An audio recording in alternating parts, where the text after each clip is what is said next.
Las Vegas, the Beardo Distributing Chevy. Brendan got crashed out of the Xfinity race earlier today, and he is currently fastest 51.441 seconds, 186 miles an hour. Here's the Golden Corral Chevy for Elliott Sadler. He finished second in today's Xfinity race, makes only an occasional start in the Cup Series now, driving this same Tommy Baldwin Chevrolet that he ran at Daytona. Kelly's got 3 poles here, so it's always been a track he runs, but I think he demonstrated that this afternoon, earlier. Car doesn't have the speed, 51.513 for Sadler. Jamie Little? And Ty Dillon is another one of those drivers who just got out of his race car. He finished 14th in the Xfinity Series race. So now you jump inside a completely different race car, Ty. What do you have to do mentally just to adjust to qualifying? Luckily, qualifying for the driver is not too hard. I just got to make sure I hit my shifts. They're a little bit different mark with a Monster Energy Cup car. This will actually be our first laps in our Geico Chevy, so I'm going to have to feel it out as far as how the steering and everything is for tomorrow. But I know both of you guys got me a fast race car, so we're going to go make a lap and rest for the rest of the day. Match the gas, turn left, and hope for the best, Mike. Thanks, Jamie. Joey Gase on track. He's driving the Sparks Energy Chevrolet. Has one start this season at Daytona, where he started 29th, finished 23rd, a career best. He finished 16th in today's race.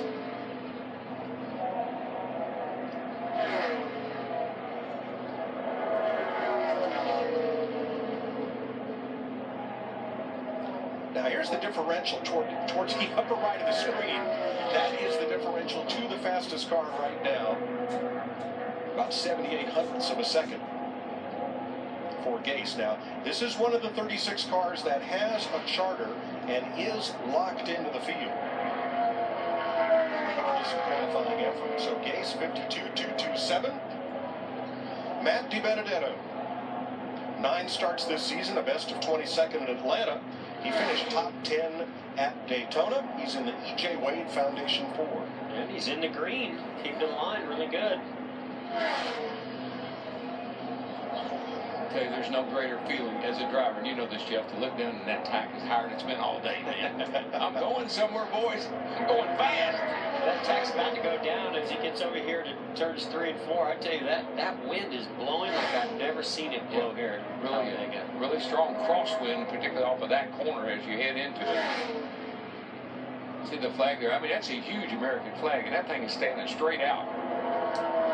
DiBenedetto has 4 Talladega starts and a best finish here of 18th.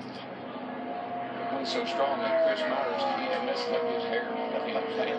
Fastest so far, and the first driver in the 50-second range is Matt DiBenedetto at 187 miles per hour. You're riding along in the Arctic Coolers Chevrolet with Cole Witt of Alpine, California, who started 12th at Daytona in February. Or excuse me, he started 17th at Daytona, finished 18th. His best start here in 7 races, 22nd. That's back in 14. Maybe he can improve on that today. A little better car, I think. And just, you know, the thing about this place, you heard Ty Dillon talk about we haven't even made a lap in the car. Really and truly, this is one of those joints where you don't have to. You just go out there and hold wide open, keep it on that yellow line down there. It's pretty simple. Right now, this one, you know, I love qualifying. It's the only time I'm on the track by myself. We can see up there the RPMs are down a good bit from some of the other cars that we've seen. I think as high as about 8,100. It would take maybe the cars that go to the pole here will be up 82, you know, probably 8,200. Obviously, lacking a little speed here for Cole Witt, but I do love what I've been seeing out of this kid these last few weeks on those short tracks. It's been fun to watch. 6th of 7 for Cole Witt, 52.09. And again, all of these remaining cars, with the exception of Corey LaJoie, are locked into a spot in the starting field. Danica Patrick, wheeling the Aspen Dental Ford. Ran Chevrolets last year. Now Stuart Haas Racing, Ford-car team, switched to Fords. For 2017, she started 12th at Atlanta, finished 17th there. Mike, there's been several female drivers here at Talladega, all the way back in 1971. Paula Murphy ran 171 miles an hour around this place. Lynn St. James ran over 200. Patty Moise, they built a special little Buick for her, and she came down here and ran 216 miles an hour. A lot of speed records have been set here, that's for sure.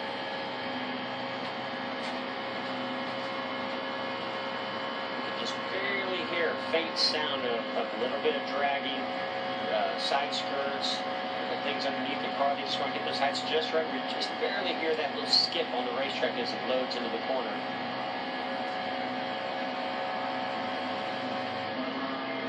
Wow. A little surprised there. I would have thought Danica would have gone to the top right now. 51.21. And now from here on, we're qualifying in the inverse order of practice speed, so you would expect every car to be faster than the ones before it, based solely on practice. Here's Ty Dillon, younger of the two brothers from Welcome, North Carolina, making his first Cup start at Talladega.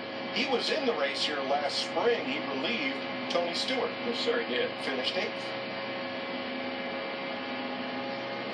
Hey guys, if you remember yesterday what little practice we got, Danica Patrick in the 10, Ty Dillon in the 13, and actually Kyle Larson in the 42, the next driver out, they had to serve a 15-minute penalty for inspection issues the week before Richmond.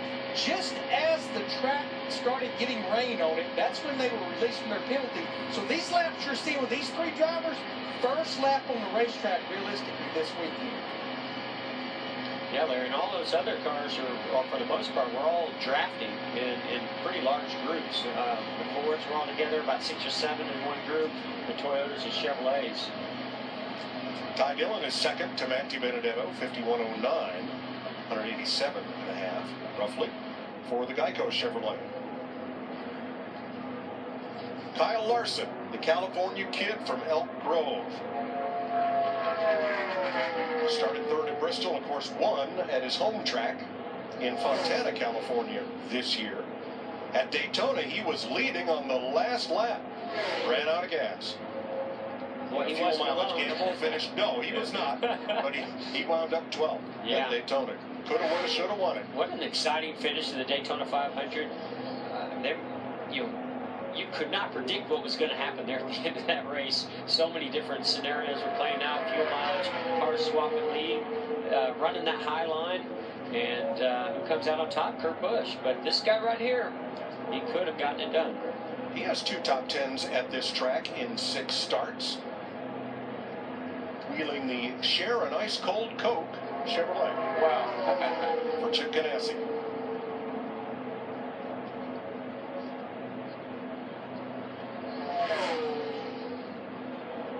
Top of the chart for Kyle Larson, 188.4. How fast are they going here? Well, that car on the bottom's doing well, about highway speed.